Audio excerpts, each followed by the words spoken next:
Game Day.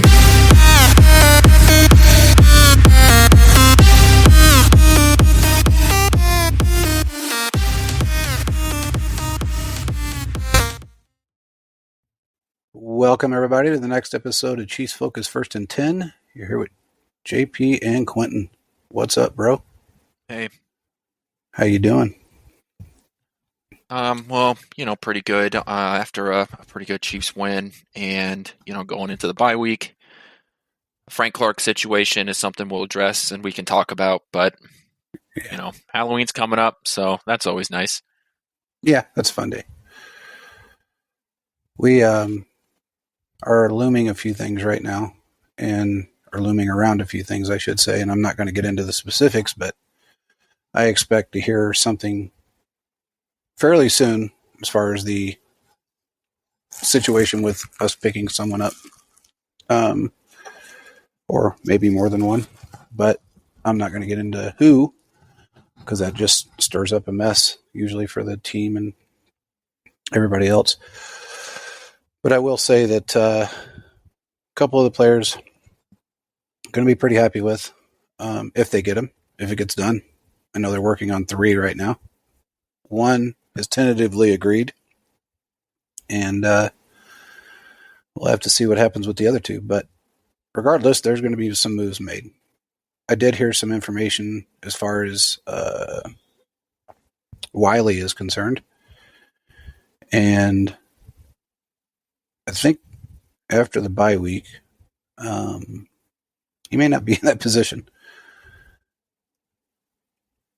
I hear, what's his name may be coming back, and I don't know why his name's slipping my mind right now. Niang may be coming back, and if he is, I have a feeling he's going to take that spot.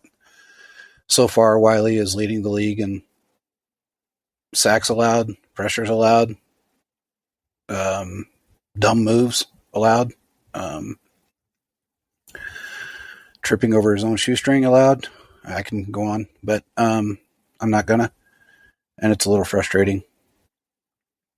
The rest, Orlando Brown stepped his game up, as you guys noticed, in that San Francisco game, and he wasn't going against any slouch. The one thing I will say about him is that he did close his stance a little bit. And I mentioned this once before. He had a really wide stance, and he was having a hard time turning around. And when he closed his stance a little bit, he started to get better. I noticed it last week that he did it, and he did a good job during the San Francisco game. So I think he's trying to improve. And honestly, I think he's ranked 9th in the NFL. He's only allowed 1 sack. And he's really not as bad as everybody assumes he is, but it is what it is. You're going to get that from fans and people that really don't understand the game. You're never going to be perfect in any position, but if you're ranked 9th out of all, offensive linemen, I wouldn't complain too much. Or at least in his position, I should say. So, with that being said, I think we gelled. I think we finally seen the gel. We played a tough defense, and we did great. So,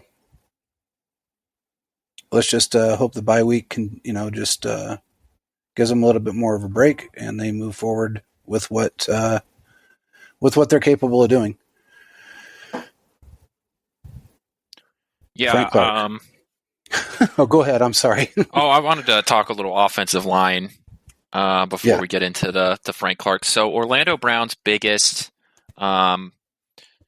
issue is that he's not as athletic as some of the other tackles in the league. He's just not, and he doesn't have the speed to keep up with some of those. Sort of like a Mitchell Schwartz, where he never had that size advantage, or he never had that speed advantage, but Mitchell Schwartz was so good because his technique was perfect. Yeah. And so he could get away with some of those flaws in his physical given gifts because his technique was great. And so if Orlando Brown is able to continue improvements on his technique side of things, he can drastically improve. We know that Orlando Brown struggles with really good speed rushes, and that to beat that you have to be quick, not only with your hands but with your feet. Yep. And his feet specifically is where we've seen a lot of his problems. It's where we've seen a lot of guys that are able to bend on the outside.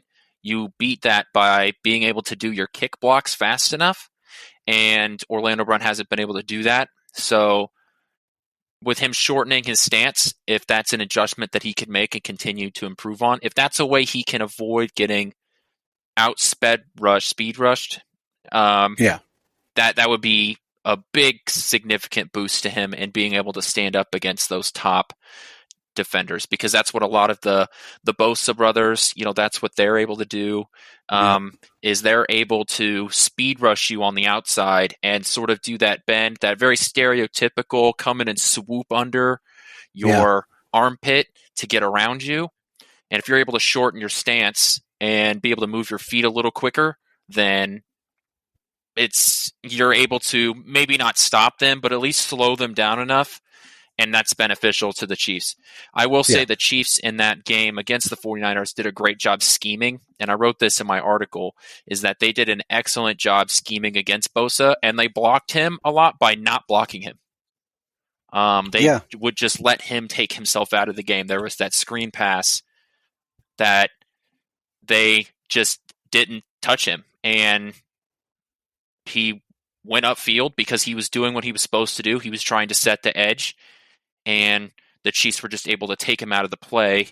And that's the sort of stuff, you can't do that every time. But if you can just sort of steal a play against a great defender like Nick Bosa, then that's a huge win for you. So kudos to the Chiefs for being able to scheme up that sort of stuff.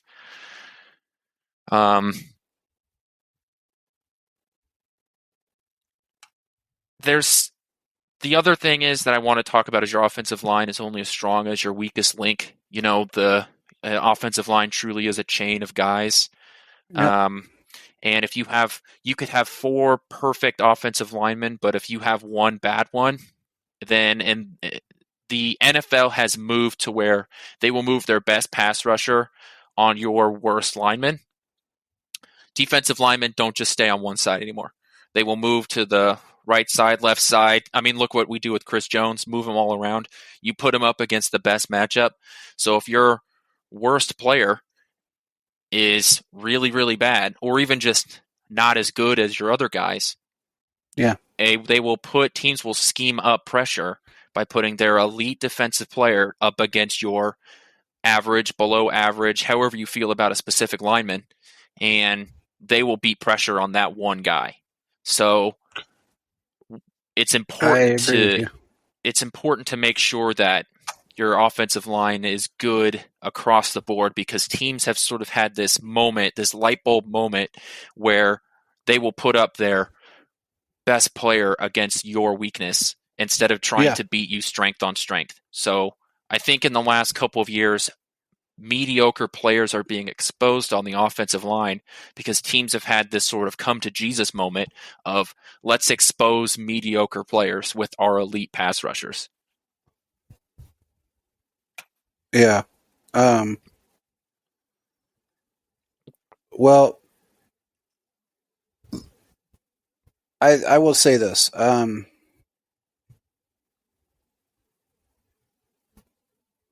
I was talking to a guy. Sorry, I was in the middle of a text with a guy. Just a little information there. I was talking with a guy on Twitter. His name's Darren Carter. He's a good guy. He's been following us for a long time.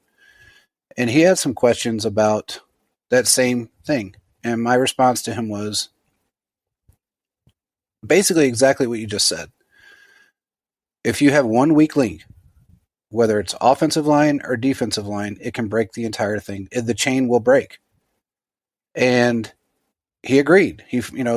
I like Darren a lot. He's a really good guy because he will challenge you. But if you give him the right explanation, or an explanation that he understands and can agree with, he will say, very good point.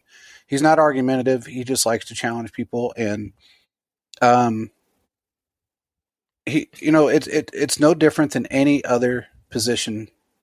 Well, it is. There's a lot of difference in it. Your defensive line, your offensive line is your starting point. You can take the defensive line for a great example. I mean, we've seen how many times that one bad weak link can cause the secondary to break down, the linebackers to break down. Everybody jumps off their man. They're out of position, and we get burned. There's no difference in the offensive line. If you got one weak link, it throws everybody else off because they're trying to protect the quarterback and also open up the lanes if it's a running game or keep people away from Patrick. And when you got a guy that cannot stop anyone for the most part, it's harder on the rest of the line. And that's what we're seeing with Wiley. I am very adamant about I'm pretty unfiltered, I should say, when it comes to that. And honest to God, I'd rather have Cam Irving out there. And he pissed me off so bad when he stepped on Patrick's ankle not once but twice after he injured it. I wanted to fly back to Kansas City and kick him in the nuts. But I didn't do that. And I got the frequent flyer miles to do that shit. But I didn't do it. I would much rather have him out there than Wiley right now. Wiley has not proven one thing through 7 weeks other than the fact that he can get Patrick sacked. And a lot of pressure. And I'm sorry, but it's just he's just not he's not in the right he's just not the right fit for this offensive line. There you got so many great players and then you got him. And it just makes things more difficult for everybody else. If Niang comes back, hey, I'm all for it right now, to be honest with you. I heard he was after the bye. Let's pray and hope he does. If not, they're gonna have to bring somebody in. Now, the one good thing I will say that they may have to bring somebody in for the playoffs or close to that time. We do have a little bit easier of a schedule moving forward now. It's not the easiest by any means, but it's still one of those schedules that you have to be careful. And I don't want to see Patrick get hurt. I don't want to see the holes close up before anybody else can get through there. And right now, it seems like what we kind of predicted at the beginning of the season is coming true, that it's probably going to be Pacheco starting. I think they're going to continue that trend. Even though Clyde got his touchdown, it's just not the same style of running.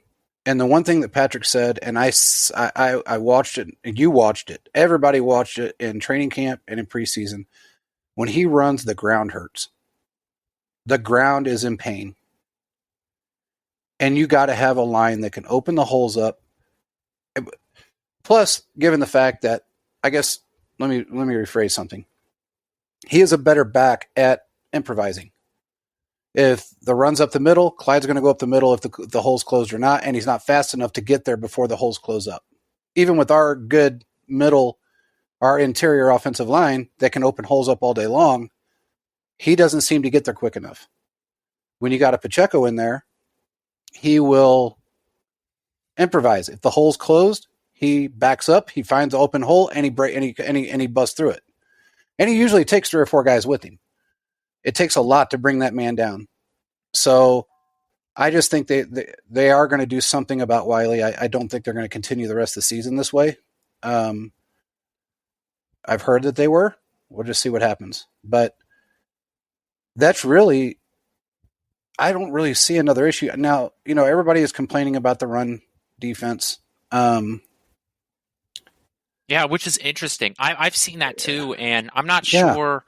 I'm not sure if that is warranted because we were going up against a team we know has. I mean, Kyle Shanahan is possibly the second best play designer in the league. I mean, really, yeah. And we knew that that's what they're good at. I mean, the guy's been taking dudes off the street, hanging out in Taco Bell, and turning them into Pro Bowl-esque running backs since he's been the head coach in San Francisco. So we knew that was going to be a struggle, and we still were not at full strength. We know that because when you're missing corners, that can definitely make an impact on the run game.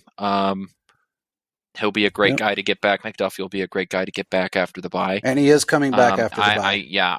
I do believe that. I think that if I didn't think they were going to play him, just because if he didn't make it back for the Buffalo game, why bring him back for one game and then sit him? Yeah, Just give him the extra 2 weeks because the bye week was coming up. But you got Willie Gay back, and he was making plays, and like I talked about Monday night with how Juan Thornhill played, like you really had a team that came together to really stop that run game. And honestly, I mean, eventually guys are going to make plays. This team is not going to stop literally everything. It's not the number one defense in the league. It's a young nobody defense. should be that damn greedy. Nobody should ever think that any team in the league is going to be that good. Yeah. Nobody is perfect. Especially in today's NFL. Everything. The 2000 Ravens defenses will never exist again. The 85 Bears will never exist again. Offenses are too powerful. The schemes are too complicated. The offense, the league has built the rules around letting offenses win. So that will never happen again. And with Patrick Mahomes, you don't need that to happen again. No, you don't. If you can keep a team around or under 20 points, you should win every game. Which is what we've been doing.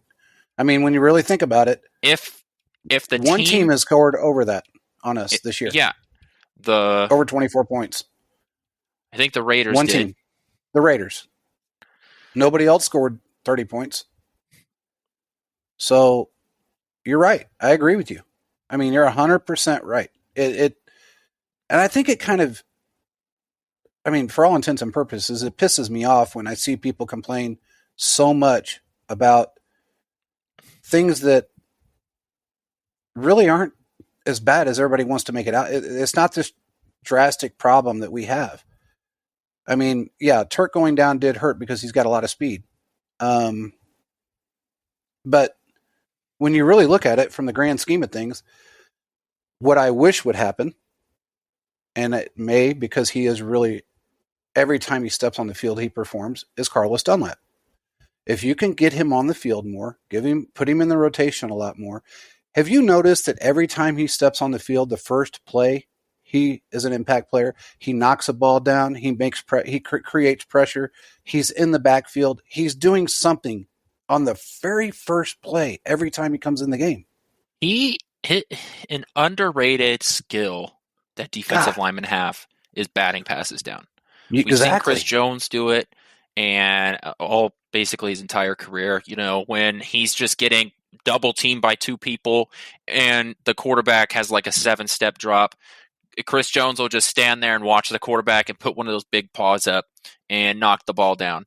That's an amazing, because you don't give anybody a chance to catch that ball, and if you hit it up, there's a chance for an interception there. So tip pass at the defense. Plus when the ball is tipped, you can just straight up tackle the receiver. Exactly. And not only that, here's another thing too, not to interrupt you, but think about it. People know this about Chris Jones. So when they see his hand go up in the air, it alters the way that ball comes out of the quarterback's hands. So if it's not tipped, it may be an incompletion or an interception because they're either going high, they're going to maybe overthrow the player or the receiver, or they're going to throw the ball. It's going to be an errant pass. That kind of pressure that he creates, there's very few guys in the league that do that. I mean, there's some guys out there that are big and tall and they're able to reach up there. I mean, look at Calais Campbell. The guy can, he can touch the goalpost standing under it. He's huge. He's like 6'8". But there's very few guys that can get up there and do what he does almost every game. So I agree 100%. It's not as bad as everybody thinks it is. I mean, people got to relax a little bit. And everybody wants every single player that is on the trade block right now. Honest to God, we don't even have a 90-man roster. In our text chain that we all have, there's some people here at Chiefs Focus that continue to talk about players that they want, and I'm reading it and I'm like, that's not going to happen. Like that, no. Trading this player combined with the first round pick to get, and I'm like, no, stop it. Stop. Well, it's kind of comical because PFF put out something. I think it was PFF. No, it was CBS. I'm sorry. CBS put out something about this 4-team trade to get Cam Jordan into Kansas City. Okay, so it would have to be like a trade between the Saints and Washington, and then back to somebody else, and then Cam Jordan ends up in our lap. That's a baseball kind of trade. That doesn't happen. It really in the is. NFL. I mean, it does very rarely do you see it. I mean, we did it once, but it's rare that you see a 3 or 4 team trade just to get a player in a or NBA. That happens in the NBA frequently. That's a baseball NBA thing. Yeah, you just don't see that very often. Once, every 3 or 4 years, you may see a trade like that, or unless you got a player that's doing the roundabout like Antonio Brown did. I mean, he knew that New England wasn't going to trade him to the Raiders. So, or was it New England? Well, he went from Pittsburgh to the Raiders, got cut by the Raiders, signed with New England. That's what it was. It was then he got knew that cut Pittsburgh by the wasn't, Patriots. That's right. Then ended up in Tampa Bay. Well, that was the thing. When he wanted out of Pittsburgh, they weren't going to trade him to the Raiders. He knew that. I mean, or to New England. I'm sorry. So they traded him to the Raiders. Then what happens? He called his GM a cracker. Called his GM a cracker purposely to get cut. And who picked him up? Honestly, within 25 minutes, he was already signed with New England because that's where he wanted to be. So it's comical to think that anybody would assume that a four-team trade is going to happen right now just to make Brett Veach happy or to make the Chiefs any better than they already are. Now, I am not against Cam Jordan. He's still playing. Ooh, hot take here. I'm not against the man. Don't get me wrong. He's still playing at a fairly high level for his age. But there's no way in hell we're going to take that cap hit. He's got a fairly large contract down there, if I'm not mistaken. So it would have to be like somebody's paying a lot of money, a different team, or whatever team he's on, which would be the Saints. They're going to have to pay a lot of his contract off just to get him moved. No team's going to do that. It's just not going to happen. Now, there are scenarios out there that are going on right now, and I will say this, that there's some trades that are going on that a team that wants a trade will take 2 or 3 draft picks, or just say 2 draft picks, and maybe a player, and then eat 65 or 70% of whatever contract's left for a certain player to be traded. But they're not going to do it for free. They're just not going to do it. I know of one player the Chiefs are looking at right now. I'm not going to say his name, but I did the math today on it after I was told, and I was actually told yesterday, but I did the math on it today. And roughly this year, it would be $4 million that we would owe him. And then, unless we extend him. And we don't extend somebody we don't know normally. We're not going to throw an extension out there before the player even steps on the field on a normal day. I think Veach has learned his lesson from that. So then he's got a $10 million cap hit next year. So that means if you want this player, you not only have to restructure his contract day one so it doesn't hit our cap so hard, just to bring this guy in. Now, I would give up a first round and a second for this player. Right now, I would hand that team that and take the cap hit and restructure his contract. I would kill to have this guy. Whether it's going to happen or not, I don't know. I give it about a 30%er at this point. But from what I understand, he wants out of this team. And we've had conversations. So we got until Tuesday, I think it is, to make a decision. Yeah, I think it's Tuesday, like 3 o'clock Eastern time. Yeah, 3 or 4 Eastern time. They give him an extra hour, so I think it's 4 o'clock. Usually it's 5. So I think it ends at 4, and then they give him the extra hour to complete paperwork or do whatever it is if they're in the middle of talks right at the deadline. But regardless, I would kill to have this guy on the team.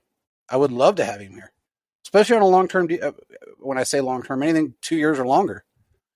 Because he's young, he's fast, and he's freaking great. But whether it's going to happen or not, I don't know.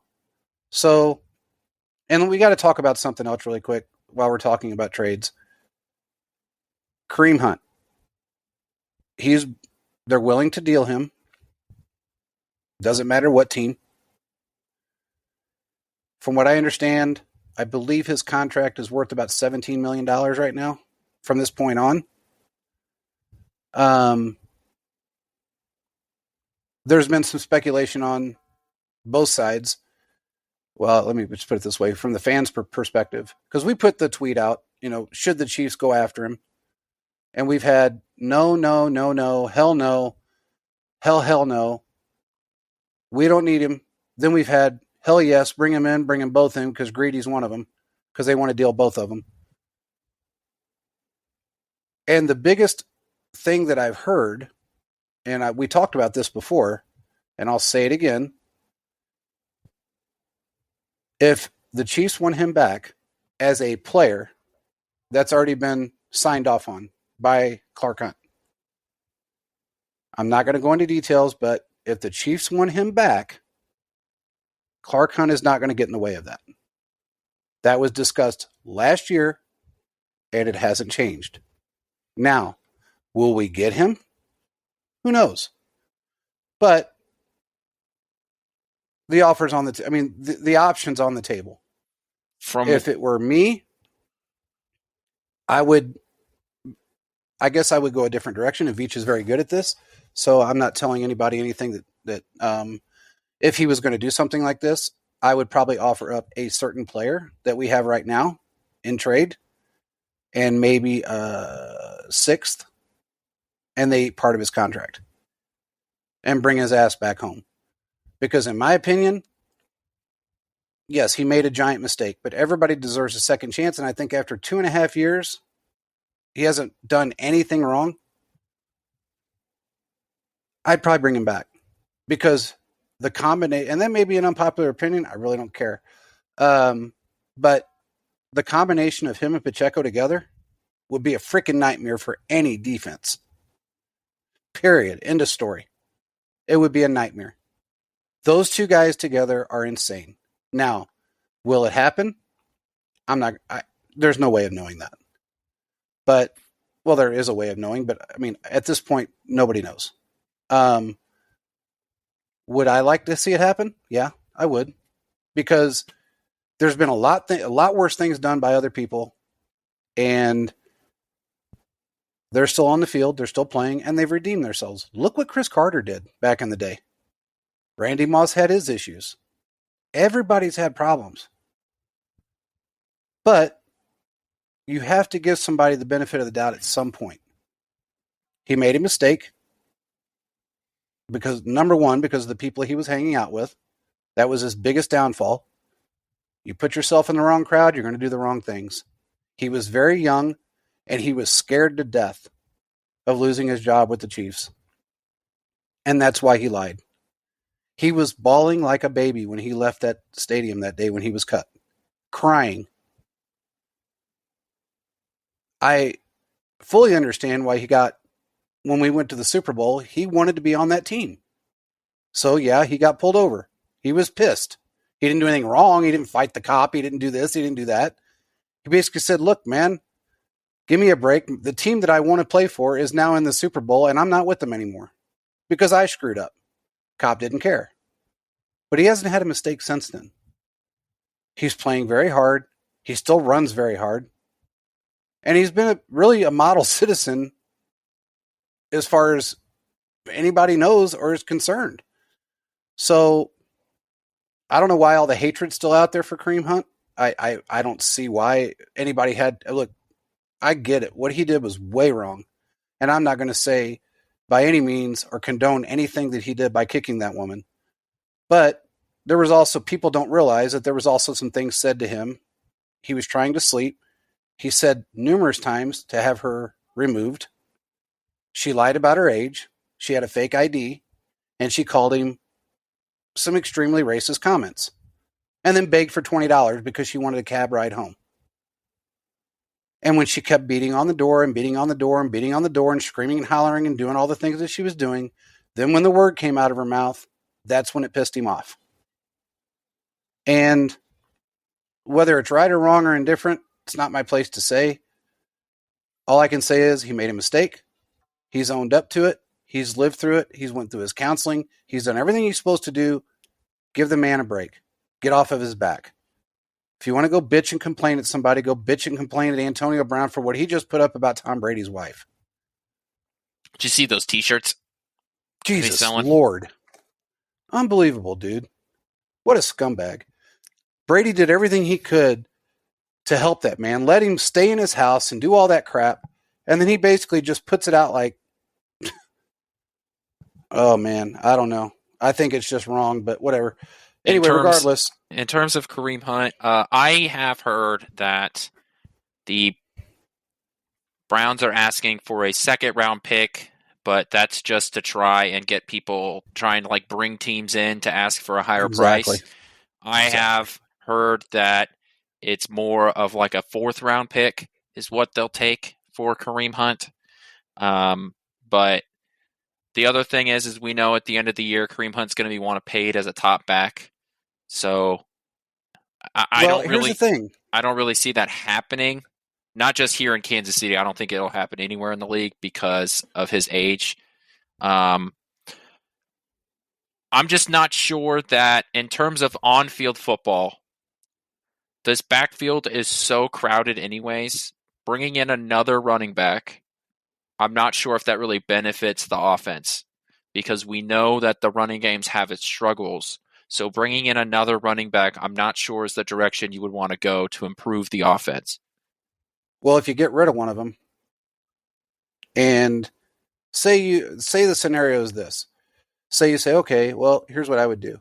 I'll give you this running back and a 5th-round pick for Kareem Hunt. That way you get somebody in return and you also get a pick, and then we get the player we want.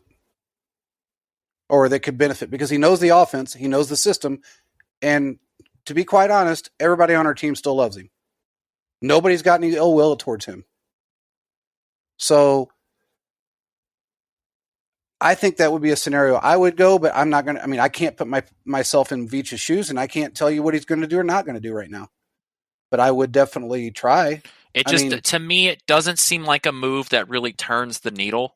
Like there doesn't seem to be, to me, no matter in that scenario you're talking about, that hypothetical scenario, no matter what running back you're sending away, I don't see that turning the needle enough to give up draft capital, even if it is just a 4th or a 5th-round pick. It doesn't seem to turn the needle enough to really do anything for Kansas City to do that. So if this running back room were to turn into Pacheco, Hunt, McKinnon, or Clyde, Hunt, Pacheco, like that to me doesn't, because there's not enough room inside for what Kareem Hunt would be used for, because he's more of that. They use him as a 3rd-round back in Cleveland right now, and he would just get less touches here in this offense. So I'm just not sure it moves the needle enough to make any significant moves, because Juju is really starting to become his own, and he's starting to get way more attention in this offense. And I'm just not sure that getting a running back is going to move the needle enough to improve this team to send draft capital. I think he just has a certain skill set that, 1, CEH doesn't have, and 2, Rojo really doesn't have. He's great out of the backfield. He's extremely hard to bring down. And he can, I mean, we witnessed it, and he's still doing it.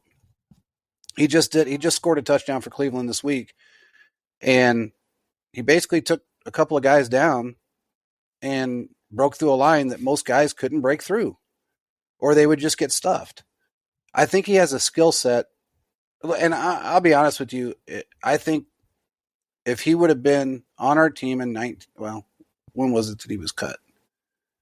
It was before the AFC Championship game in 19, correct? Yes. Yeah. Was it 19 or 18? He played for us a year and a half. Did he play with Mahomes? Yes. So Mahomes started in 19. No, he started in 18. Oh, yeah. That was his 50 touchdown season. Yeah. They blend together. Yeah. Because 19 was the Super Bowl the team. Correct. I think he was cut right at the end or right at the middle, was it 19? He was cut mid-season. Mid-season. I think he would have made an impact, a bigger impact than we had already had. I don't know that we necessarily, like you said, I don't know if we necessarily need one, but I think he would be an impact player. Now, he's not going to want the big payday. Everybody was talking about his payday, and he wanted $10 million a year and all this stuff. That was blowing smoke to get out of Cleveland because he knew Cleveland wasn't going to pay him that. That's a design by agents every day, all day. Let's ask for way more money than you know the teams can give you. If they don't have the money, whether they do, let's just do it, because if you want out of here, the only way it's going to happen is if you get extended and you want stupid money, so they have to trade you. And then you go somewhere else and you play for your $6 or $7 million a year. I don't know. I in my opinion, whether it happens or it doesn't happen, it's really not going to affect me. Would I like to see him back home? Yeah, I would. There's people out there that may hate me for it, whatever. But I would like to see him back. I think he would be productive. And when you have a struggling back, like you do when you see CEH struggle, you can rotate him and Pacheco back and forth, and you're going to get a lot more production than you do with just Pacheco and Clyde. If we want to improve the run game, I think we should get McColl more involved I agree. in some of those sweeps and stuff, because I think we proved that, especially when you're facing an elite pass rusher, we can scheme out some of those pass rushers effectively, especially really aggressive pass rushers like Bosa. Bosa literally said at the end of the game in his post-game press conference that scheme really messed with them, and that's an effective way to get rid of guys like that. So I think there you can get some production there. Plus, getting a wide receiver involved in the run game, getting like a Clyde Moore involved. Maybe you can even substitute a Sky Moore in there to get him involved in the offense like that. So this team doesn't need a top back. This team just needs some guys. And I think that's what we have. The running back room is fine. It really, the thing with the running game is it's so much more dependent on the offensive line than anything. And if this offensive line can play better, then we don't need to have a Kareem Hunt or enter above average great running back here. We don't need that to be successful, because quite honestly, I don't want to take the ball out of Patrick Mahomes' hands. I want to run the ball to bleed clock late in the fourth quarter, and I want to run the ball to be able to pass the ball. That's what I want. Most of the time, put some balance in there. Right, that's what I mean. I want to run the ball to be able to pass the ball, right? Because I just run the ball enough to where guys can't pin their ears back and blitz. That's what I want to do. So to be able to do that, I don't need to have a top back in the NFL. You just got to be able to run block, and up to this point, the Chiefs have struggled with it in a couple of games. But in the games that we're able to do it, we're blowing teams out. Yeah. The other thing that I've heard a lot this week is about Juju Smith-Schuster and re-signing him. And I am 100% on board with giving him a long-term deal. Without fail. He is a young guy. I believe he turns 25 later this year. I think he's 25. He's 25 now. 25 now. Yeah, okay. He's a young dude. He got in the league when he was 20. There was a story coming out that they brought in like top prospects. I guess the NFL brings in top prospects before like the draft and stuff. And they serve drinks there. But he had to have a wristband that said he wasn't old enough to drink. He was 20 when he went to that. He entered the league so young. So that's the perfect Brett Veach type style. You give a guy a 4-year deal so he can re-sign. He goes back into free agency right before he turns 30, which would be great for him because that's when you can get your one final last big contract. And the Chiefs are able to get a guy that's turning into a really good wide receiver in this offense. I agree. You give him that extension, and I think it'll be fantastic for all parties involved. Well, looking at that play in the San Francisco game, down the right hash mark, that almost mimicked an exact play when he was in Pittsburgh. And if you almost put them side by side, it looks exactly the same. Took off down the field, did exactly what he was supposed to do, and destroyed it. I mean, just took him down. I mean, he did a great job. Juked a couple guys, broke a tackle, took it in. It mimicked an exact play that he had in Pittsburgh.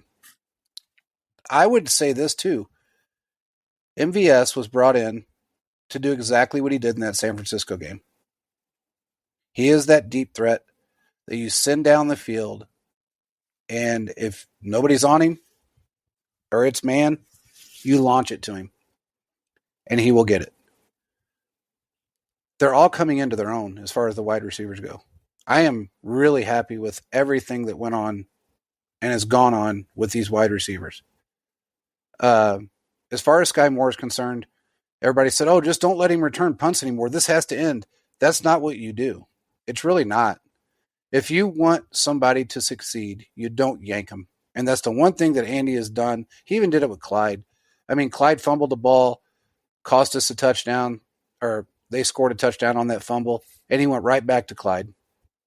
He didn't say, okay, you're benched. He didn't do that. Sky has to learn. And the only way you learn is in real game scenarios. Well, he didn't punt return in college either.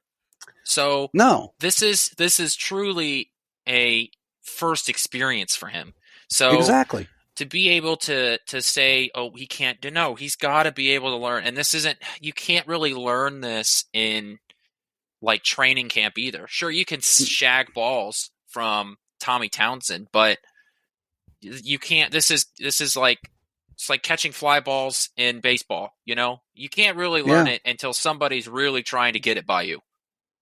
And exactly. When you got a kicker that's kicking a knuckleball and he doesn't know that it's going to die the way they die because he's never returned one and he's never been kicked a knuckleball like that. I mean, that honestly might be the first time he's had to try and catch one of those balls in his life. Literally. Exactly. That might actually be literally the first time a ball has come at him like that. He didn't do it in college. And you know what that was for him? It was a great learning experience. Never catch the ball below your knees. If you have to reach down below your knees to catch the ball, let it go by you.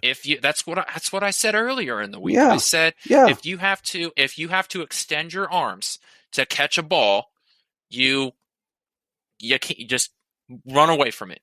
Exactly. Because get the hell away and let it bounce. More than likely to muff that, and you're going to give them that. I would much rather have the offense be pinned on the 1 yard line than to give them another chance. Exactly.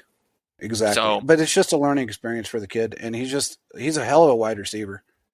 I mean, he's going to be great. He really is going to be a great ball player.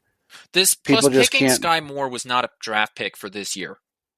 Drafting Sky Moore was not a guy to get him involved in the 2022 offense. Sky Moore was drafted for 2023 and 2024 because the only other guy on this roster in the wide receiver room is MVS.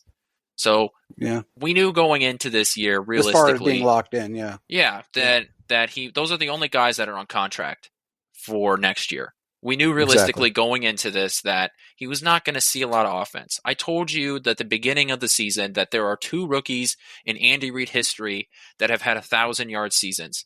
It is Jeremy Maclin and Deshaun Jackson. Yep. Those are the only two guys that have had it. And on both of those teams, they were the guy. Yeah. Sky Moore was not coming into this offense to be the guy. It was Travis Kelce is the guy. And nobody expected him to be involved in the offense at all this year, to be honest with you, but he has been. So I think he's doing more than enough to prove himself. Yeah, he's muffed a couple, what's that, 2 now that he's muffed? Yeah, because he did one in Indianapolis. Exactly. So, I mean, hell, Tyreek's muffed a couple. McColl's muffed a couple. Everybody muffs them. It's not something that doesn't happen, but you just don't turn your back on somebody. And some Chiefs fans really have a problem with that. They really have an issue with just saying, "Oh, well, you can't do it, so just don't let him do it anymore." Well, fan is short for fanatic. That's just what exactly. That's just what happens. Yeah. Well, let's get into something else really quick. And I agree with you. I think they need to re-sign Juju, extend him, get it done for about. I would give him a 4-year deal if it was me. That's just me. But let's move on to something else really quick.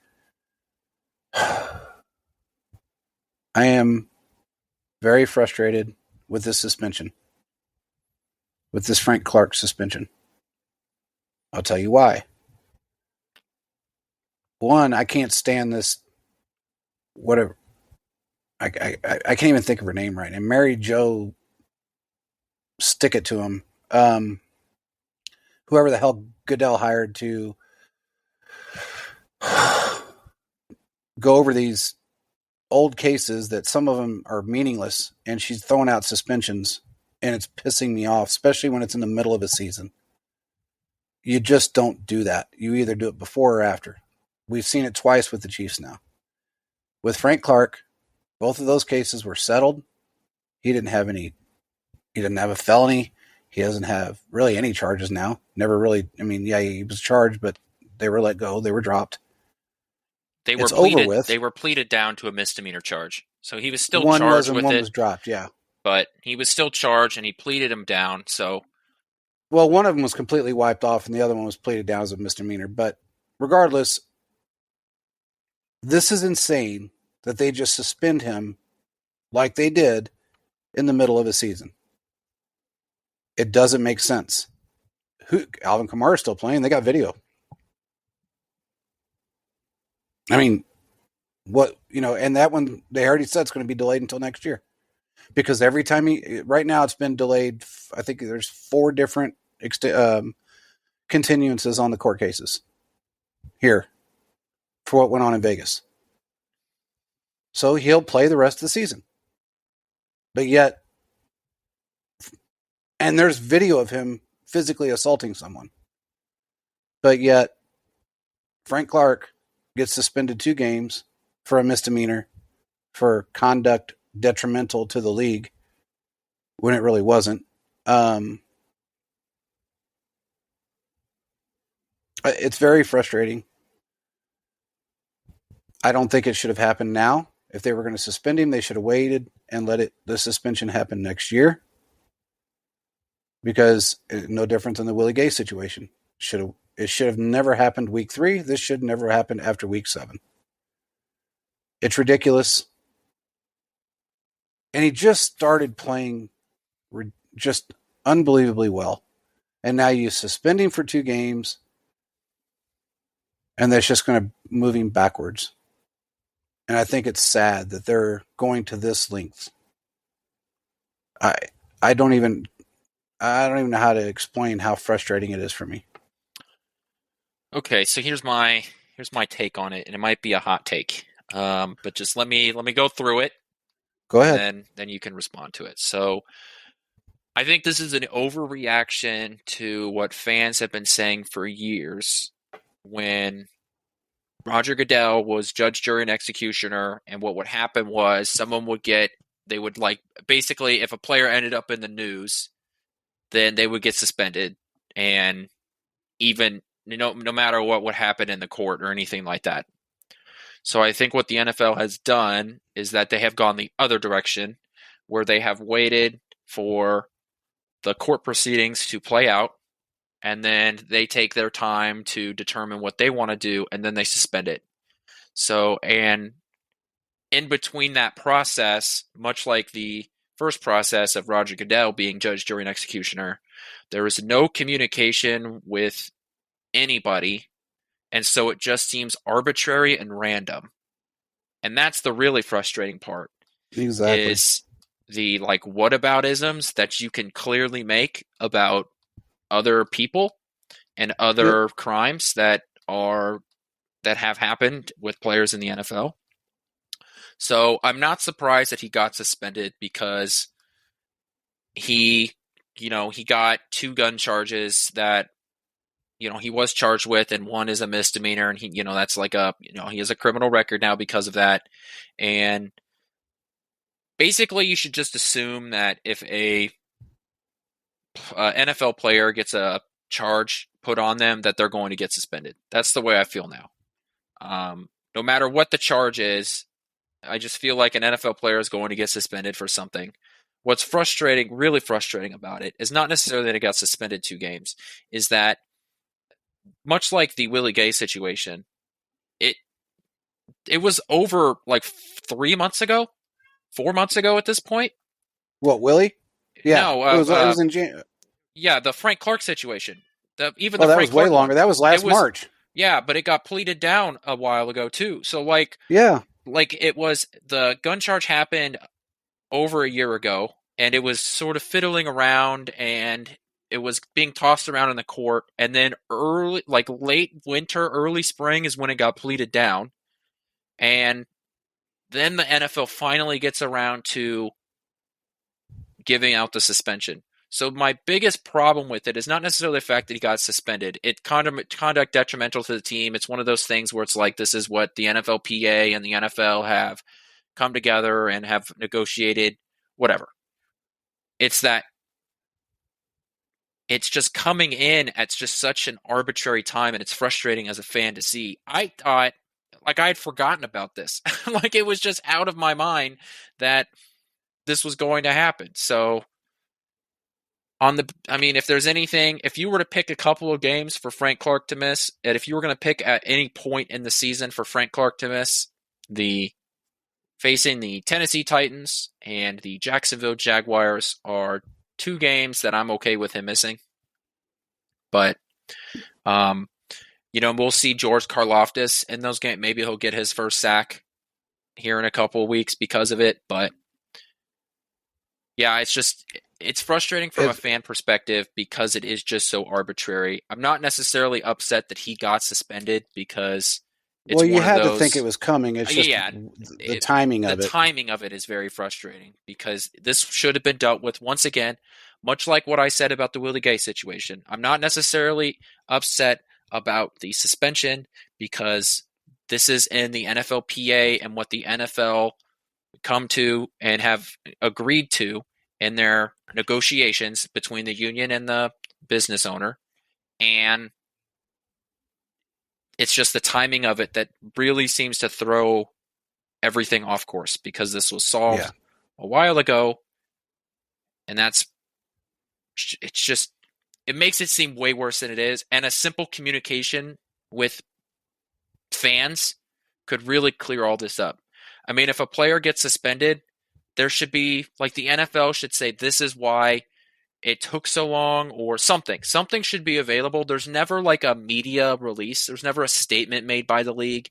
You always hear about it from a third party, like Adam Schefter or whoever is the first one to. It's never like the NFL comes out and says, this is why we're doing it. This is why it took so long. Something like that, I think, would make this feel so much easier on fans.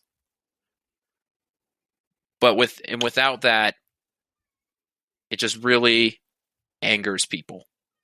Well, here's my problem. Go ahead, finish. I was just going to say, because if there's a couple of things that frustrate you almost universally everyone, it's things that happen that affect you that make no sense. Yeah. Now, let me finish this text. The guy's telling me something I wanted to know earlier. I will say this about Roger Goodell. He's good at certain things, but I know what he's done. He's tired of taking the heat. He's tired of being the bad guy. He's tired of fans hating him. He's tired of everything that he does is wrong, blah, blah, blah, blah, blah. So he is going to continue. All he's doing is he's pushing everything off on someone else, because then he can say, well, you know what? It's not me. Just like he said in that press conference about the quarterback hits and all the other stuff that's going on. That's why we hired this person. So he's found himself a fall guy. So I don't like that. I think I understand being a commissioner is not easy on anyone at all, ever. It's not ever going to be. But that's what you get paid $50 million a year for. Pretty much that simple. I think he needs to own up to some of his mistakes and move forward. My opinion, I could be wrong. Maybe I am wrong. I don't know. All I know is that I do not like the fact that he is basically putting this off on other people because he didn't want to deal with the Heat anymore. And this is something that he decided to do after the debacle with Deshaun Watson. My opinion. I just don't like it. I don't like the way it's going down. And if it was any other player in the league right now, I'd say the same thing. It doesn't necessarily. I'm not saying this just because it's a Chiefs player. I'm saying it for any player. If you're in a situation that it's really unwarranted, in a lot of ways, which that one was. In my opinion, it was unwarranted at the time. I should say the timing is unwarranted.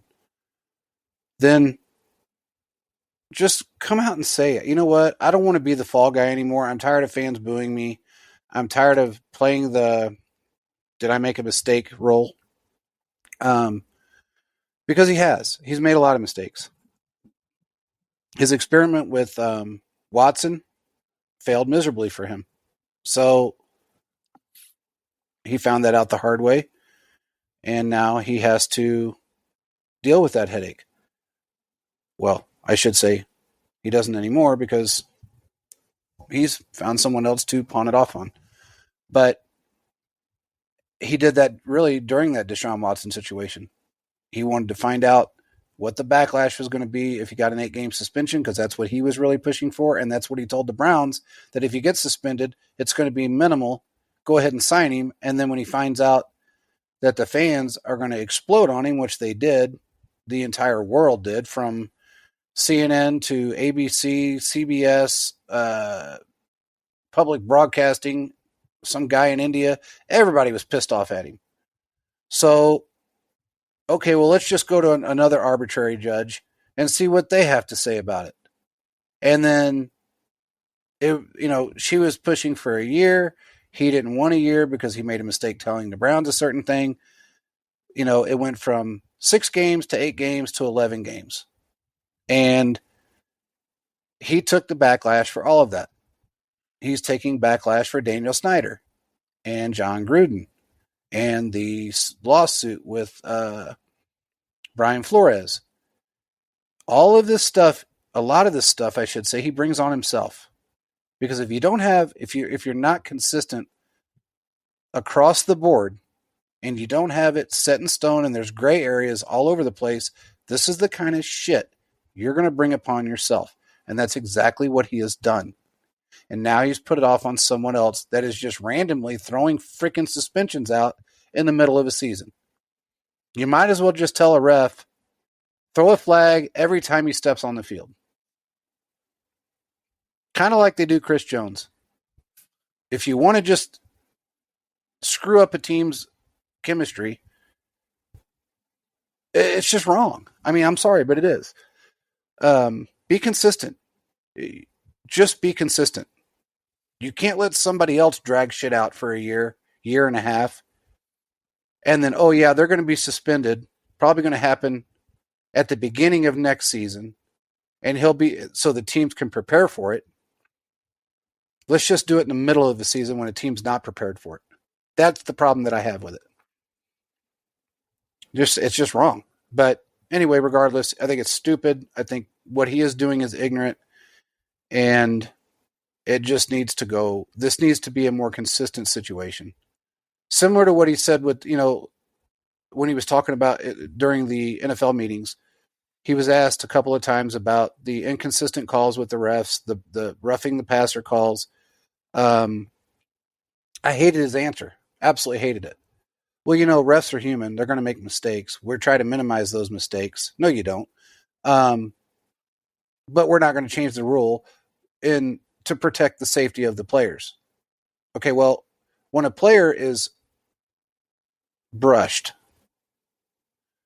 or an individual does everything in his power to stop putting all of his weight on him, You need to reverse that call. That's what New York is for. And he's not doing that. He's going to continue to allow whatever ref is on the field to make that call, and nobody can step in and fix that problem. And I think it's wrong. But there's not much we can do. You know, Brady caused a lot of shit in the NFL. He has changed. He's had rules changed. He's had gray areas that never were gray areas before just thrown upon us in the league. And now look at him. The team is really destined not to make the playoffs this year. He just got beat by arguably the worst team in football. That's in the middle of a fire sale. And he got his ass handed to him. So all of this crap that they played and the games that they played with Brady from New England for 20 years, getting him into a team that you're guaranteed to win a Super Bowl here, then it won't look like you were cheating. To everything else that's gone on is now biting him in the ass. And it's really biting Brady in the ass. Because not only did he choose football over his family and lost them, now he's losing at football. So they've got to be consistent. They can't let one player and one owner, because he's buddy with another guy, make up the rules for the rest of the NFL. It's that simple. You just can't do it. I know I'm going on a rant, but it's pissing me off. I've done this in the past where I've ranted about this, and I'm doing it again because this year is no different. It's actually worse, in my opinion. You got a guy that gets 11 games for 30 women, and then you got a guy that breaks a freaking vacuum cleaner and gets 6 games. Then you got a guy, was it 6 games or 4 games Willie got? 4. 4 games. So where's the logic in that in any aspect? But then you got a guy that pleads down to a misdemeanor on one, the other one's dropped, and by all intents and purposes, neither one of those guns were in his name, and they were actually in the person that he employs as a quote-unquote bodyguard in their name, which he specifically said they were, but yet he did everything wrong. And he deserves to be suspended, and the team deserves to be hurt because of really nothing. I don't understand, man. I don't get the inconsistencies, and it's too much to deal with, but you know, I don't think it's ever going to change. You can't take the human element out of certain things, and you definitely can't fix stupid. We've been trying for a while, and it just doesn't work. So I guess it's just going to continue this way. I don't know. There's a lot of outraged people right now that I've spoken to about this situation with Frank Clark. There's a whole lot of people pissed off about the situation with Willie Gay, and Goodell doesn't care. Just doesn't care. He's washed his hands of it. Well, go bitch at Mary Jo. She's the one that made it. She's the one that, suspended him in the middle of the season. That's basically what he's saying. It's just wrong. But anyway, we're going to have to figure out what to do in that situation. It may give Karlaftis a little bit more time to play. And then, again, they may bring somebody in, which I've heard that's something that may be happening. But well, maybe now this is a reason to bring up Danny Shelton for the next couple of weeks. Maybe that happens. Could be. Maybe. You open up a roster spot, right? Because when he's suspended, you've got a freed up roster spot. So bring up Danny Shelton. You're going to face... Man, this is perfect. You're facing the Titans. What do they have? They have Derrick Henry. So then you have a opportunity to bring up Shelton and get Karlaftis more playing time. Yeah. So... Yeah, that's agreed. I mean, that is, I guess, a good thing to a degree. I just feel bad for Frank Clark because he's done everything he can possibly do this year to not only get better as a person, get out of his depression, try to minimize the lifelong issue he's always going to have with his stomach issues, and play better, just to get suspended in the middle of the season when he's just coming into his own. I feel bad for him. plus all the flack that he's gotten by fans over the last 2 or 3 years, which knew nothing about it. And when they did find out about it, they didn't care. They still wanted to rip his head off for no reason. So, I don't know, man. But anyway, it is what it is. If they decide to bring somebody in, which they may, I've heard talks about that, and there may be a player that steps in if they get the deal done. I know that they're actively looking, and they're talking to teams about certain trade scenarios, and it's on both sides of the ball. So I'm not going to say who it is. I'm not going to get into that mess because, again, I don't do that. But I will say that I believe by next Tuesday there will be something done, and it may be more than one. I mean, there's probably an 80% probability that somebody's going to end up on our team that everybody is happy about. But moving forward, let's talk about non-Chiefs stuff really quick. And that is the two GOATs, in quotation marks, are having the worst seasons of their respective careers. Yeah, this is interesting. Because you're talking about not just them, but obviously Russell Wilson is. You've got Matthew Stafford, who's struggling right now. Matt Ryan just got benched. So it's not just those two, but it's like all of the older quarterbacks in the league are struggling this year. And it's really interesting to see. I think the Russell Wilson one is sort of the outlier because every one of the other guys is immobile and doesn't run a lot. And so I think we're seeing that we're moving into the age that you need to be able to at least move some. And none of those guys. Aaron Rodgers moves around in the pocket, but he's not like a rushing threat. If you don't, you know what I'm saying. He can move in the pocket. I mean, he's not a Jackson. He's not a Mahomes. Right, but he's not even. Yeah, but he doesn't move. He doesn't go for like rushing yards. And I think that being just like, Patrick Mahomes isn't a rushing quarterback, but he'll pick up a first down. Matt Ryan is not getting a first down. No. Matthew Stafford is not rushing to get a first down on a 3rd and 6. You know what I mean? So I think that there's something to be said there about that style of quarterback, that you can't really have a quote unquote pocket passer anymore. You need guys that are able to make off schedule throws and are also able to pick up 4 yards when everybody's covered. Yeah. I agree with you. It's strange to look at. I think, with Rodgers, and I'm not a conspiracy theorist, but it just kind of seems to me that they basically didn't really care how much they gave him to hang him out to dry, and that's kind of what they did. They gave him nothing. They made it worse on him than it was last year. And it's like, They basically paid him to fail. I don't know. It's what it looks like.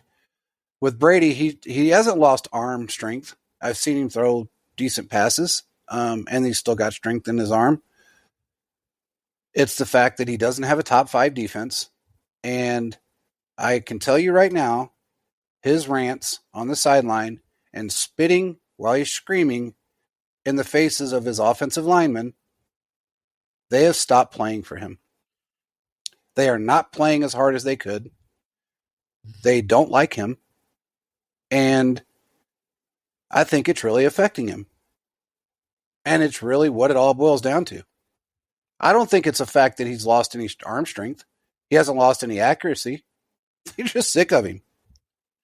And that's just my opinion on it. That's my take. I think it's because this is the first time in his career he's become the biggest distraction for his team.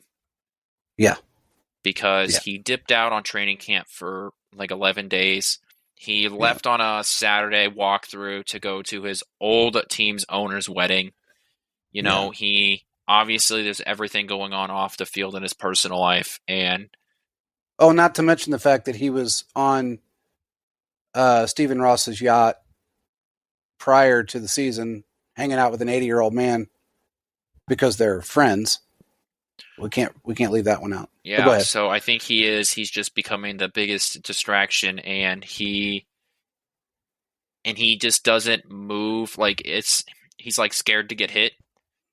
I think not he's skittish. He's very skittish in the pocket. Whereas in years past, you know, you'll see quarterbacks, they'll step up in the pocket and make that big throw down the field and take that hit. But he's not doing that anymore. And so that's affecting him, and that's affecting the team, and the team looks worse because of it. So for Aaron Yeah. Rodgers, he doesn't have like when your best Anything. receiver is Sammy Watkins, who has That missed. just came off IR. Exactly. Yeah. So you can't make those plays, and we know personally, I don't think Aaron Rodgers is a very good leader. I mean, you see the way he acts in press conferences towards it. He calls people out. He never takes any blame for anything. So he's not a guy like when things are going downhill, he's not a guy that can rally, folks. He's not a guy that can really pull you. He can't pull you out of a rut. And so I think there's that. Matthew Stafford, his arm is turning into Ben Roethlisberger's arm. Well, he has an issue too with his elbow. He has that same injury. He's got the Tommy John surgery. It's almost like Tommy John's. Yeah. He's got that same injury Ben Roethlisberger had.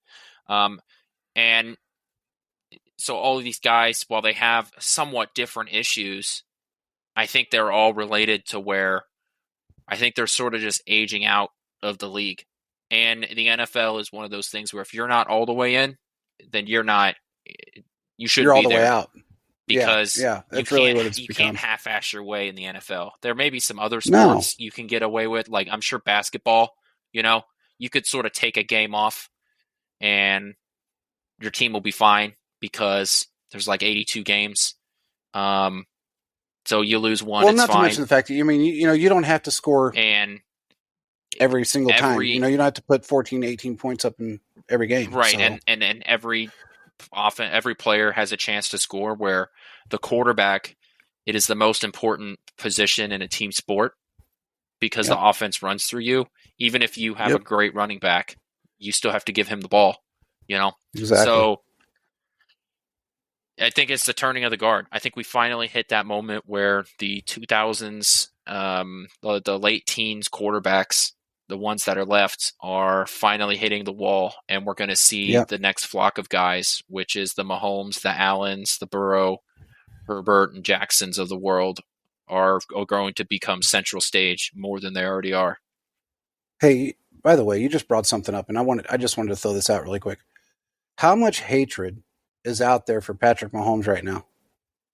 Okay, I say this because of one reason. FedEx Player of the Week. Joe Burrow won by a landslide, playing the 29th worst defense in the league. We just played the number one defense in the league and put up 44 points on him that no one had done previously this entire season. And somebody said, well, they were missing players. They got all of their players back. They had their key players back in position with San Francisco, and Patrick put it on him. But yet, and not just Patrick, but the entire offense did. Joe Burrow just played a horrible, arguably one of the worst teams in football, especially defensive-wise, and they made him Offensive Player of the Week. Well, voting-wise, right now he's winning by 72% or some shit. I think that he's sort of becoming the villain of the NFL. And he shouldn't be. He's such a nice guy. Which is, it's fine by me. Become the Grim Reaper. Bring that back.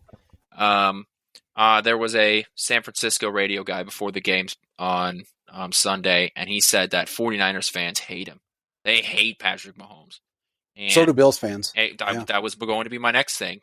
Bills fans can't stand him. I can't imagine being in the actually I can be, because I was here when Peyton Manning was the quarterback of the Broncos. I think it's that same level of you just can't stand the guy, because no matter what, he always you're never safe. So I think he's just starting to really make that plant on the NFL, and so fans are really going to start seriously disliking him. When he first came in the league, he threw 5,000 yards, 50 touchdowns. He was a cool story. Everybody Came thought it was a back. fluke, 1 year wonder. Yeah, came That's back, won a Super Bowl. Everybody's happy for the Chiefs, and then it goes continued. to another Super Bowl. And then it continued, and Yeah. now we're to the point where, I think people in like national media, you can't just keep up with the same story over and over again. People will lose interest, so you have to come up with, who's the next guy, which is why I don't pay attention to like national media. If you want, I'm not dissing anybody that's in it, that does it, that likes it, that watches it. If that's what you want to do, that's fine. I don't have any beef with that. That's just not what I want. I want to talk about I want to talk about what people see on the field. I don't want to just like, hey, you come up, you take this side of this argument, I'll take this side of this argument, and let's argue about it. I don't want to do that. Yeah. So. Yeah. And it's become so, it's sad when you have national media guys that will purposely bet against Mahomes because they just can't stand the fact that he's so much better than everybody else. And the sad part is that they don't have any reason to not like him. He's not a Tom Brady. He's not an Aaron Rodgers. He's not an arrogant person. He talks to everyone. If you ask him anything, he will answer. He's very humbled. He's just a damn good player. Why hate on somebody like that? I mean, I just don't get it. Because you're jealous. But yeah, I guess. You're jealous. I mean, jealousy is a sad thing. I mean, because you have Jimmy Garoppolo as your quarterback. Because you know that if you had even a Kirk Cousins or at this point a Geno Smith, you probably have a Super Bowl ring, maybe 2, because your team hasn't had that level of success since the 90s, and you have been to 2 Super Bowls within the last decade, and you haven't been able to break that mark. So one thing you brought up, and I want to say something about this. Looking at just like you said, the 2000 Ravens defense. Okay, Trent Dilfer threw for 84 yards in that Super Bowl and won. I mean, it is what it is. But when it's not anyone's fault beside your owners and your scouting crew that decided to go with a different quarterback in the draft. We did what we wanted to do, and because no one else really seen the talent, and what they looked at was national championship. Never won a national championship. He's not good enough. Baker Mayfield was the big name the next year. Where's he at? He's going to be a backup next year. That's what he's going to be. Geno Smith, and let me say this. If this Rippon kid, which I think is Mark Rippon's son, comes out and wins with the Broncos on Sunday, oh my God, the backlash that the Broncos organization is going to get and Russell Wilson's going to get is going to be riot worthy. This might be the first time I've ever cheered for the Broncos, just because I want to watch the world burn. Yeah. And that's exactly what's like if he comes out and has like a 3 touchdown game. Oh my God. Like if he comes out just slinging it, I almost choked just now on water because just thinking about that makes me would be like in a perfect world. He comes out and he scores like 31 points and they still lose. Oh my God. I might just pee my pants. I might wake up at 8 o'clock in the morning just to watch that happen. Because it's in London.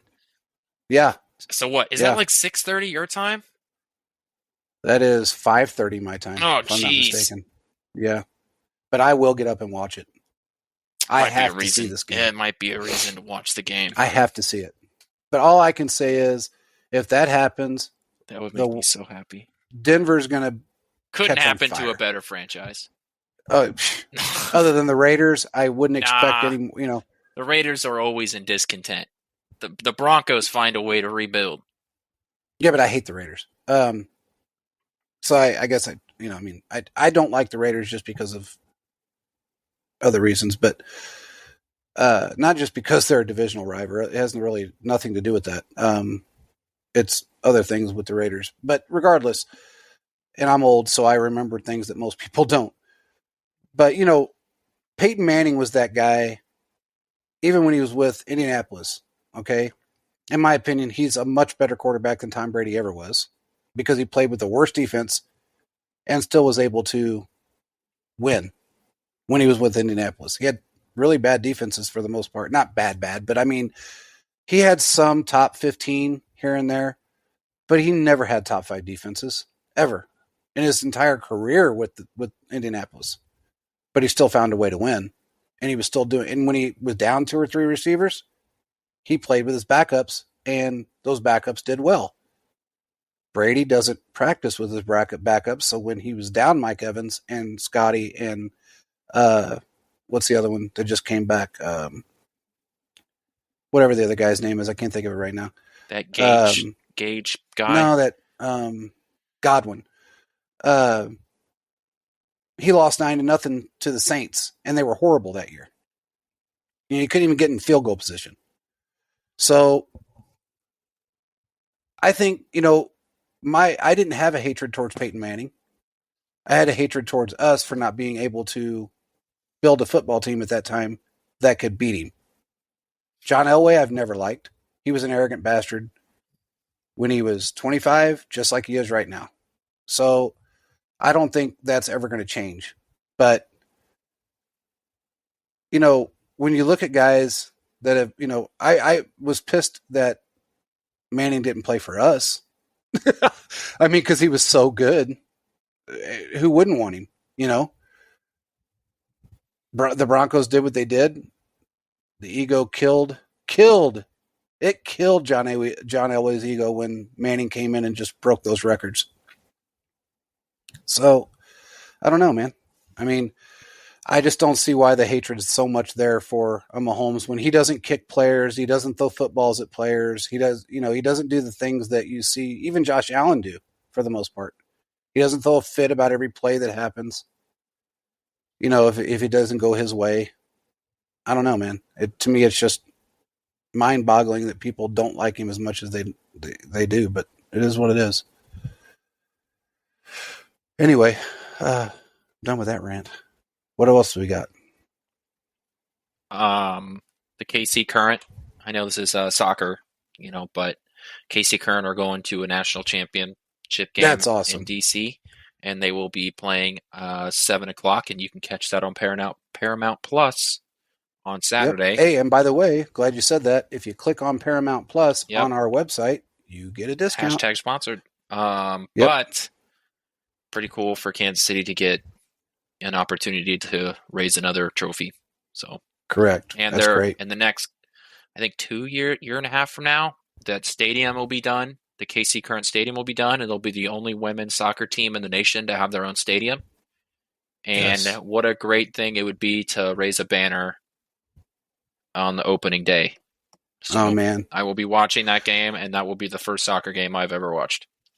Yep, I think that's you sound like me because I am not a big soccer fan. But I will absolutely tune that in. 7:00. I believe it's 7:00 on Saturday at Paramount Plus or CBS. But that's awesome. Yeah, that is awesome. So please, if you're in Kansas City, tune into that because it's a local team, and I think it's a really cool thing for Kansas City to have. It's something that Kansas City can be really proud of. I agree.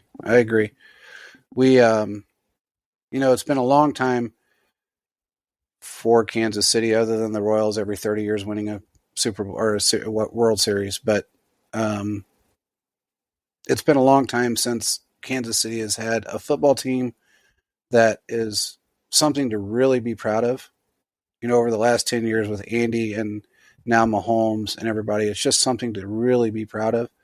And we had some really bad years from 2000. Well, really 2005, 2006 to 12 was bad. The 80s sucked.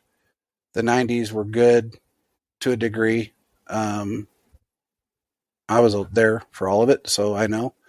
But it's just great to see Kansas City having such success with more than just, a 30-year World Series showing.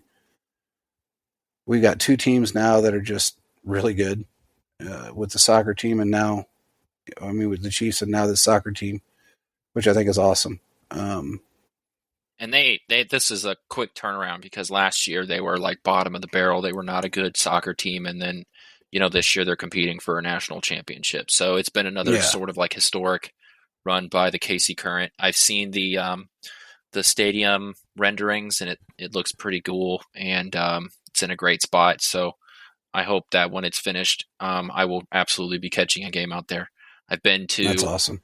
I've been to Sporting KC, and there's that stadium is really cool, but it's away from the city, so it's hard to get to. But having a downtown soccer stadium would be pretty cool. So yeah, that's awesome. Yeah, I will be tuning into that, and I hope everybody tunes into that because I think that I don't want to miss out on this. No, you got to be, you got to support them. I mean, it's that simple. Whether you like it or not, you got to support them. Hometown teams, support them. It's just that simple. There's Kansas a couple City's of turning things. into a soccer team or soccer town. I mean, we're getting a World Cup games, 4 games at Arrowhead. Sporting KC has been successful since they changed their name, and now to get a soccer team supported by a city, like I said, being the only city in the country that has a soccer stadium dedicated to their women's soccer team. So yeah, I agree. I think it's awesome. If they get another NBA team, that'll never happen. I don't know. They've talked about it, but we're more likely to get Kings were there. We're more likely to get the Coyotes, the hockey team. Oh, really? You think so? Yeah. Well, yeah, just because they're in total dysfunction there. Yeah. Yeah. Well, one other thing outside of Chiefs news, it looks like Daniel Snyder will most likely be selling his stadium. From what I've heard, it takes 24 owners to vote him out. And right now, 27 have already agreed to vote him out. So, and that they're not done. Regardless of what he thinks and his little comment about he's got dirt on everybody, nobody really cares. I think he's going to be voted out. I think this is his last year of ownership with the Washington Commanders. And I believe that if they stay there, he's tried to move, and no city wanted him. So I think with him being gone, they will probably stay in Washington because they are a staple there, and they will get a new stadium with whoever buys that team. Well, their stadium is garbage. I mean, once Oakland no longer held a football stadium or a football team, that became the worst. And I mean, it's just gross. That's terrible. I mean, when you got fans that are falling out of benches, guardrails breaking, sewage dumping out. I mean, it's just gross. Sewage dumping out on the fans. I mean, not to mention the field that's breaking people's ankles and legs. And I mean, I still attribute, a lot of the injuries that even happened with Washington players probably wouldn't happen if it wasn't for that garbage field that they won't repair. So I hope whoever buys it next changes the team name back to the football team. So yeah. I don't know if they'll even keep the Commanders at this point. I hope not. It's a bad name. It really is. Not only that, I think they're going to want to disassociate themselves with anything that Daniel Snyder had to do with that team. Yeah. I will say that if you look at all the teams in the NFL, the two worst fields are Chicago and Washington. And without a doubt, there's not a worse built stadium than Washington. That stadium is decrepit. I don't know why anybody, from a liability standpoint, would even consider letting I don't know how many, I think it's 65,000 people that thing holds, to have that full to capacity. I don't know why anybody would ever consider the thing is, when he bought that team, he bought that stadium at the same time. He owns that stadium.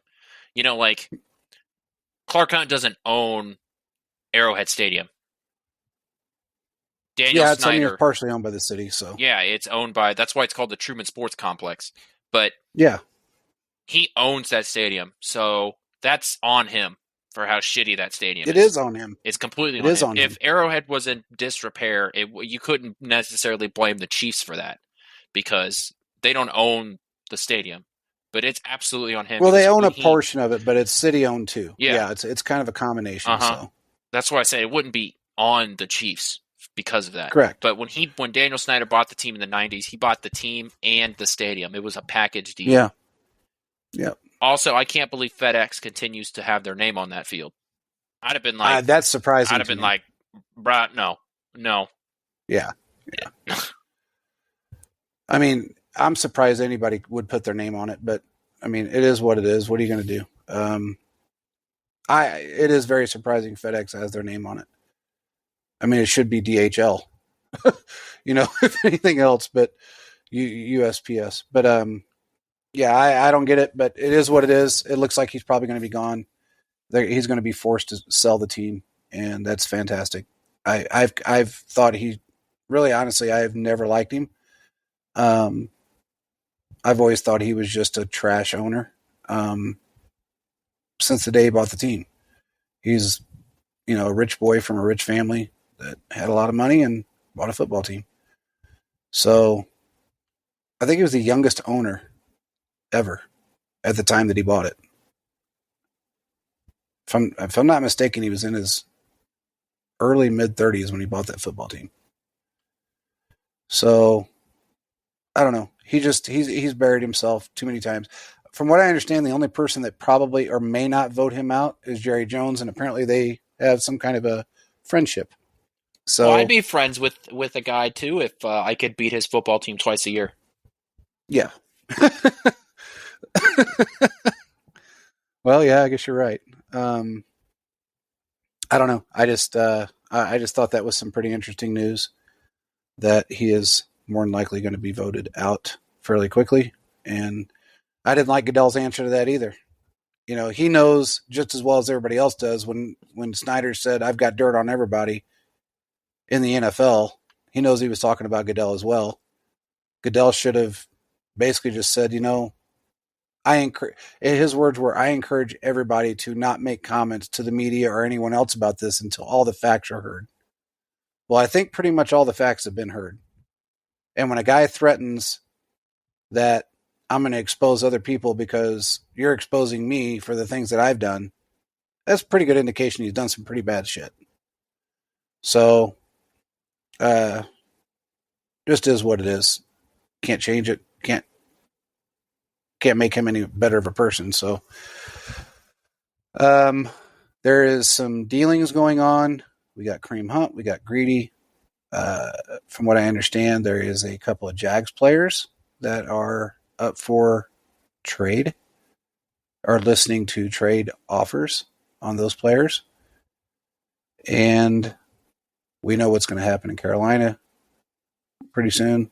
At least they stated that they were done dealing, but I don't know if they are or not. I think there might be a couple more players that hit the block. And I think if Denver wins this football game, or even if they lose it, they're going to have a fire sale. So I just have to see what happens. And the more sellers, the better. Yeah, I agree. I just hope they keep their coach because he's an idiot. Yeah, well, and they're locked in Russell Wilson. So. I don't know what else to say. I mean, I hope they keep him because he's a really bad coach. So hang on to him for a couple more years, let him rebuild with nothing, and let us just continue to do what we do. And I don't mind the competition. I mean, because no matter how good you are, you're still not Mahomes. You're still not Andy. So, and you're still not anybody else on this team, for that matter. You still got some of the best in the league sitting in Kansas City right now. So, with that being said, oh yeah, Chris Conley got picked up. You heard about that, I'm sure. Yeah, by the Titans. Yeah. we're going to have to see what happens, but I believe that in the next few days we're going to hear about some stuff that's going to happen with the Chiefs unless everything just falls through, which not unheard of, but I kind of doubt that happens. Do you have anything else? No, that is it for me. All right, man. Well, work on your believe it or nots for Thursday because we're going to need those for the bye week. I could make some like mid-season. Make some for other teams. Yeah, make some for the AFC West. Yeah, believe it or not, Nathaniel Hackett gets left on the tarmac. Oh, that was pretty good. Let's bring up one other thing. So Mike Evans, apparently, they got video of it. I watched it. He was called or ran down by a couple of officials after the game, and they had video of him signing something. Now, according to the officials and according to Mike Evans, it wasn't autographs. But they've yet to say what it actually was. They have. They said that it was something about like he was giving him a phone number because he knew a guy from his old college that was giving golf lessons, and Mike Evans was asking for golf lessons. It was some stupid BS reason like that, and not asking for autographs. Wow. Yeah. It was like really a real doozy. Except for the fact that Mike Evans, plays in Florida, and I'm pretty sure about 70% of all Florida land is next to or is a golf. There's a golf course like on every other block. So. Yeah, it was stupid. He was asking for an autograph. It's disgusting, and the NFL probably won't do anything about it, which sucks. But well, according to Goodell. They were reminded of what the policy is about referees and, I'm sure players. They were. I'm sure there was an So as long as they were reminded of it, what does it matter? You know what the reminder was? Hey, stupid, if you're going to do that, make sure there's no cameras around. That's what the reminder was.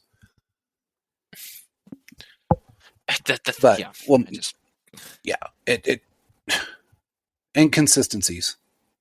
That's what we talked about earlier in the show, and it just goes to show you that it really depends on who likes you enough and what you're doing to get away with it in that gray area. So that's all I've got.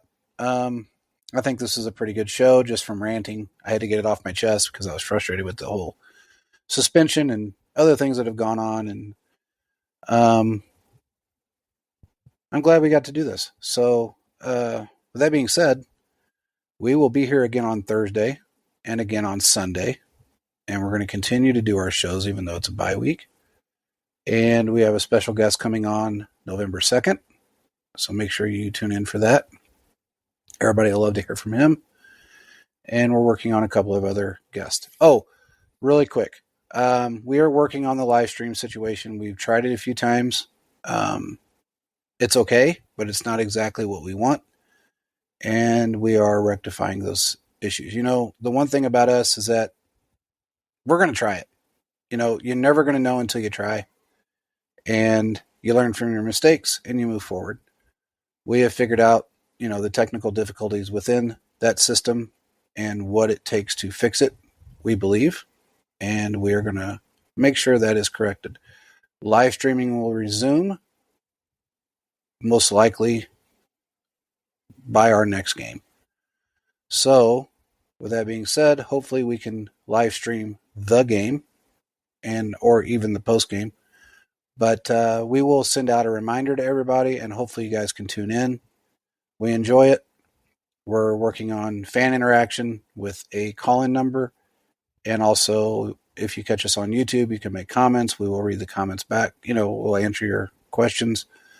And if we have someone on that you guys are interested in speaking with on a live stream, whether it be myself, Quentin, Caleb, Justin, a player, which is coming up, a few maybe, or hopefully, I should say not maybe, but probably a few.